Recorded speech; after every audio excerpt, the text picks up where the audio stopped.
Terlihat begitu cemas saat sang suami tak kunjung datang, sempat terlintas pikiran yang tidak-tidak di dalam benaknya. Apa mungkin Mas Saga diam-diam telah menemui wanita itu? Batinnya mulai cemas. Kemudian Zara berinisiatif untuk kembali ke ballroom hotel. Beruntungnya saat Zara akan kembali ke sana, Saga muncul dengan raut wajah yang ditekuk, dan melangkah begitu cepat. Mas kok lama banget ke toiletnya? Tanya Zara yang dipenuhi rasa curiga. Maaf sayang, tadi waktu di toilet, air di dalam keran tidak keluar, jadi aku harus menunggu cukup lama di sana. Sekali lagi maaf karena sudah membuatmu menjadi khawatir. Jawabnya terpaksa berbohong, lalu Saga pun memeluk istrinya agar semakin yakin akan penjelasan darinya. Tanpa disengaja, rupanya Mona diam-diam mengikuti Saga dari belakang, ia pun masih kesal atas jawaban dari Saga. Kau harus jadi milikku Saga, apapun caranya akan aku lakukan demi bisa mendapatkan cintamu kembali. Darren doakan Momi agar bisa membawa papahmu kembali. Ucapnya dalam hati. Setibanya di kediaman Shailendra, Zara memutuskan untuk tidur lebih awal, karena tubuhnya merasa sangat lelah, apalagi bobot perutnya yang semakin berat. Zara sendiri sempat terheran-heran akan sikap suaminya malam ini yang cenderung bersikap dingin, tidak seperti biasanya yang selalu ceria. Saga sendiri terus saja memikirkan kejadian tadi saat dirinya bertemu dengan Mona, mantan kekasihnya yang terpaksa ia tinggalkan demi keinginan papahnya, karena papahnya Saga sangat kecewa atas pengkhianatan yang telah dilakukan oleh papahnya Mona. Lalu Saga pun menghela nafasnya secara kasar sambil memijit kedua pelipisnya. Apa yang harus aku lakukan? Aku benar-benar takut jika seandainya Zara tahu akan hal ini. Entahlah apa jadinya jika sampai Zara mengetahui masalah ini, pastinya dia akan marah besar terhadapku, bahkan ia bisa saja membenciku. Batinnya semakin cemas. Keesokan harinya Saga buru-buru berangkat ke kantor. Ia ingin membicarakan hal ini kepada John. Setibanya di kantor, Saga bergegas menuju ruangannya disusul oleh John. John, ada yang ingin aku katakan padamu, dan ini sangatlah penting. Ucapnya terlihat cemas. Sebenarnya ada apa Tuan? Apakah ini ada kaitannya dengan kejadian semalam? Tanyanya penuh selidik. Kau memang sangat peka John, ya, ini mengenai peristiwa semalam. Kau tahu pas saat kau dan istriku menungguku di lobi hotel. Rupanya wanita itu datang menghampiriku pada saat aku keluar dari dalam toilet. Ucapnya. Apa Tuan? Ini tidaklah mungkin, berani sekali wanita itu. Jawabnya cukup geram. Tapi John, wanita itu telah mengatakan sesuatu yang telah membuatku sangat syok, bahkan semalaman aku tidak bisa tidur karena memikirkan perkataan dari Mona. Tegasnya. Memangnya apa yang telah dikatakan oleh wanita itu, sehingga Tuan kepikiran dan sampai tidak bisa tidur semalaman? Akhirnya Saga menceritakan apa yang sudah Mona ceritakan padanya semalam. John pun tampak syok dan tidak percaya atas perkataan dari Mona. Apakah Tuan yakin jika itu adalah darah dagingnya Tuan? Hati-hati Tuan, di dunia ini banyak sekali penipuan. Apalagi wanita secantik Nona Mona Lisa, siapapun pria pasti akan percaya dengan perkataan mulut manisnya. Jawabnya seolah ingin menyadarkan tuannya. Kemudian Saga duduk di kursi kebesarannya sambil memutar kursi tersebut. Saga malah termenung. Sepertinya perkataan dari John ada benarnya juga, meskipun aku dan Mona pernah melakukan hal yang semestinya tidak pernah terjadi. Aku memang sangatlah bodoh pada waktu itu. Batinnya mulai curiga. Sebaiknya Tuan lakukan tes DNA untuk memastikan jika anak itu adalah putranya Tuan. Cek, aku tidak habis pikir jika dulunya Tuan adalah seorang petualang cinta. Sindirnya secara halus.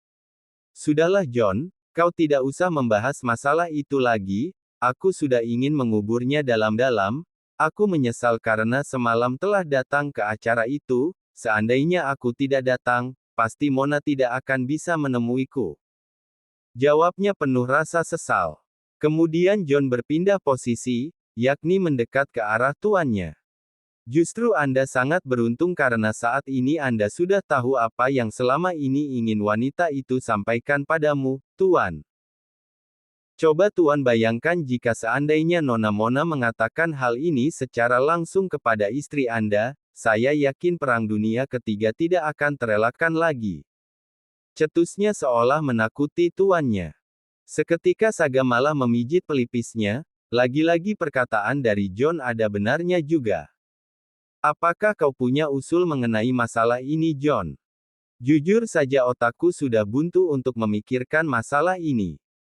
Tenang saja Tuan, serahkan semuanya padaku, sebaiknya Tuan temui anak wanita itu, biasanya ikatan batin akan terasa jika memang benar Darren adalah putranya Tuan. Mendengar John berkata seperti itu, Saga malah semakin pusing dibuatnya. Hei John, apakah tidak ada cara lain selain menemui anak itu? Aku malas jika harus bertemu kembali dengan Mona, apalagi dia masih sangat mengharapkan aku kembali padanya. Jawabnya tidak suka akan sikap Mona padanya.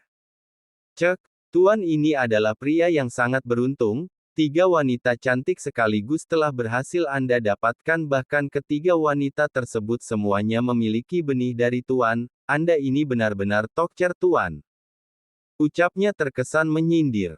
Mendengar John berkata seperti itu, Saga langsung beranjak dari tempat duduknya. Kau sudah bosan hidup ya John? Berani-beraninya mengataiku seperti itu. Sungutnya mulai tersulut emosi.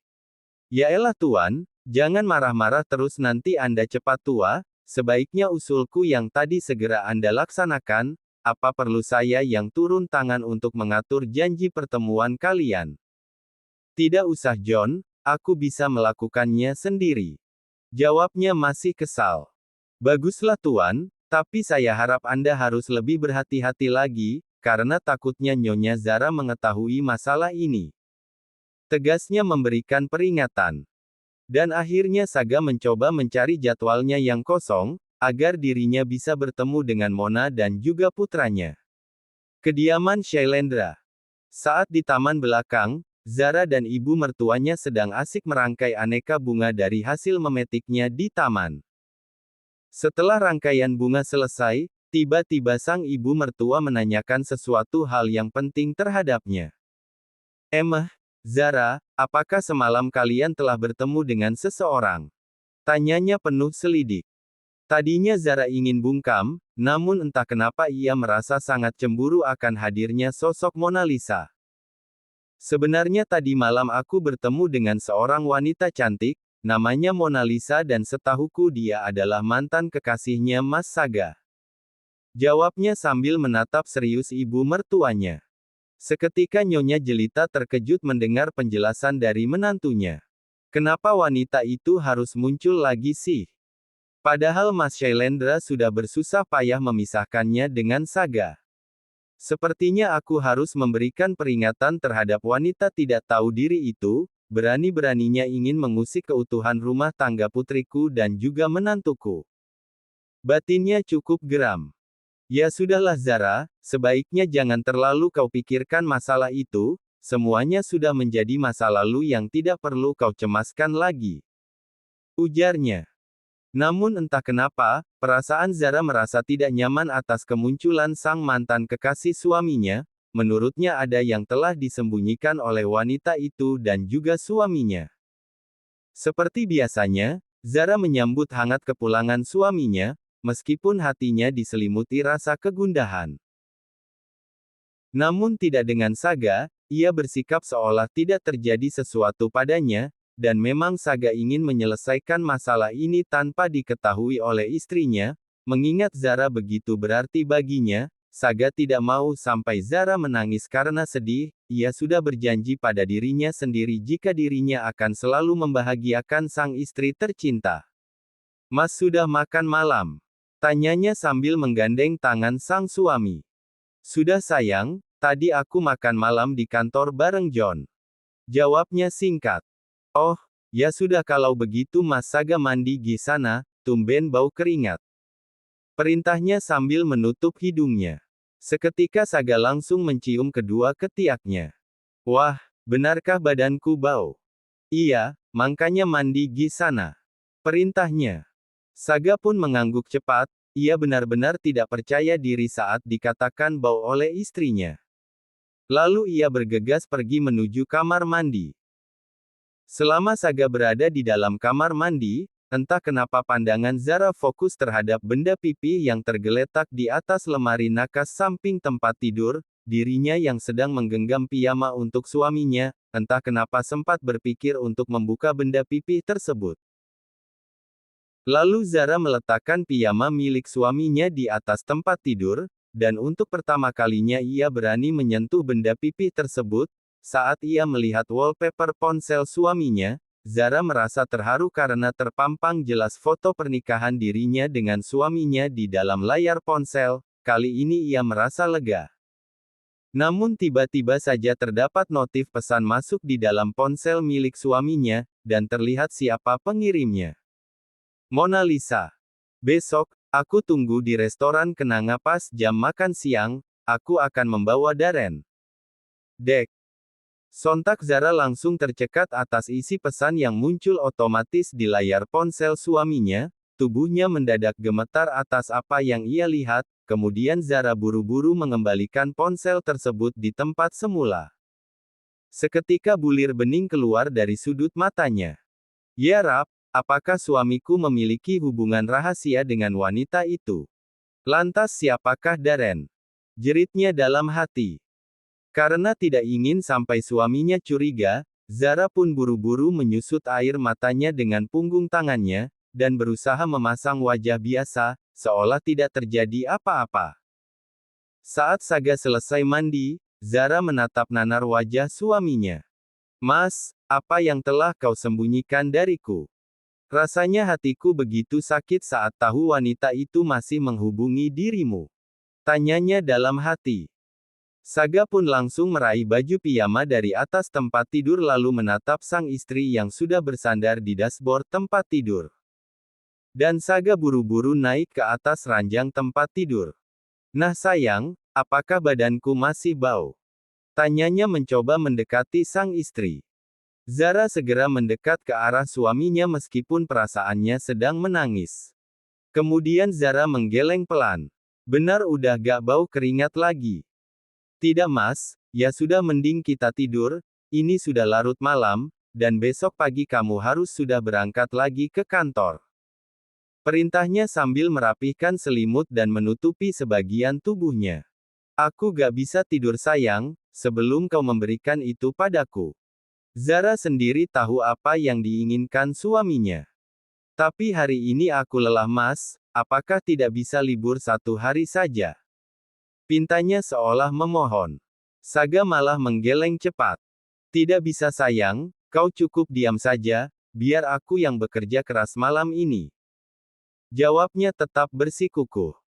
Akhirnya Zara pun mengiyakan permintaan suaminya, namun entah kenapa Zara bersikap dingin terhadap suaminya, rasanya percintaan malam ini begitu terasa hambar. Keesokan harinya. Pagi-pagi sekali Saga sudah pergi ke kantor setelah sebelumnya berpamitan kepada istri dan kedua anaknya serta ibu tercintanya. Kemudian Zara bergegas mencari informasi di mana letak restoran kenangan berada. Shailendra Group. Setibanya di kantor, seperti biasanya Saga disambut hangat oleh John serta karyawan lainnya. Tuan, saya sudah melakukan reservasi terhadap restoran kenanga, dan seperti yang Tuan minta yakni ruang VVIP, agar pertemuan Tuan dengan wanita sekaligus putranya tidak diketahui publik. Good job John, kau tahu perasaanku kali ini begitu cemas, rasanya aku telah mengkhianati istriku sendiri. Ucapnya sambil memijit kedua pelipisnya.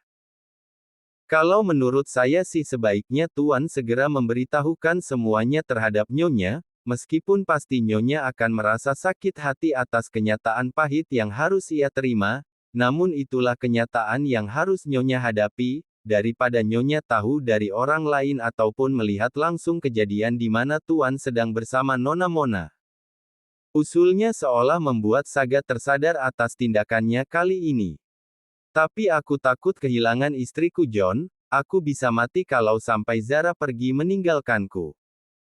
Justru dari itu Tuan, sebaiknya Anda secepatnya memberitahukan kepada istri Anda kejadian yang sebenarnya. Tapi aku ingin memberitahu kepada istriku setelah hasil tes DNA ada di tanganku John, dan aku pun berharap jika wanita itu telah berbohong atas apa yang ia telah beritahukan padaku, jujur aku benar-benar merasa takut jika hasilnya positif. Jawabnya terlihat cemas. Berdoa saja Tuan, kalau seandainya hasilnya positif, mau tidak mau, suka tidak suka, Tuan harus mempertanggungjawabkan semua perbuatan Tuan di masa lalu, meskipun kejadiannya di luar kendalinya Tuan, rasanya saya ingin sekali mengusut kasus ini, kok rasanya ada sesuatu yang janggal saja, apalagi papahnya mantannya Tuan telah membuat ulah di perusahaan dan membuat papa Anda murka padanya, sepertinya ada udang di balik batu. Perkataan dari John membuat Saga tersadar. Kenapa kau baru mengatakannya sekarang John? Maaf Tuan, setelah kemarin Tuan menceritakan masalah ini terhadap saya sempat berpikir keras dan terlintas jawaban yang seperti barusan saya jelaskan terhadap Tuan. Saga pun termenung sambil bersandar di atas kursi kebesarannya. Kau bisa membantuku John. Apa yang bisa saya bantu Tuan? Tolong kau selidiki kasusku ini. Kau cari seorang detektif handal untuk mengusut tuntas masalah ini. Pintanya menatap serius John. Dengan senang hati Tuan, dan Anda tidak perlu repot-repot mencari seorang detektif handal, kita punya Komisaris Wira, dia adalah seorang perwira polisi yang sangat jenius, setiap kasus yang ia tangani tidak pernah gagal Tuan. Jawabnya seolah memberikan harapan besar terhadap Saga, kini kedua bola matanya langsung berbinar. Terima kasih John, kau memang selalu bisa aku andalkan. Ucapnya. Sama-sama Tuan, bagi saya kebahagiaan Tuan sudah menjadi prioritas utama saya. Jawabnya sambil membungkuk. Saga pun merasa lega atas jawaban dari John, baginya John sudah lebih dari sekedar seorang karyawan. Menjelang jam makan siang, Saga bergegas pergi menuju restoran kenanga, ia pun pergi seorang diri tanpa didampingi oleh siapapun, sedangkan John diperintahkan untuk segera menghubungi Komisaris Wira. Selama perjalanan menuju restoran entah kenapa Saga terus merasa gelisah atas tindakannya kali ini, seketika pikiran yang aneh-aneh mulai terlintas di dalam benaknya, namun semua itu ia coba untuk menepisnya. Bagi Saga ia ingin secepatnya masalah ini segera terselesaikan. Sedangkan di tempat lain, Zara sedang mencari cara agar dirinya bisa bergegas pergi menuju tempat tersebut yakni restoran kenanga, hingga akhirnya ia meminta bantuan Dewi untuk membantunya kali ini, dan beruntungnya Zara mendapatkan izin dari sang ibu mertuanya, meskipun awalnya sempat ada larangan terhadapnya, dan entah kenapa Nyonya Jelita meras curiga atas sikap dari menantunya, dan ia berencana akan mengikuti Zara secara diam-diam. Kira-kira apa yang akan terjadi setelah ini ya?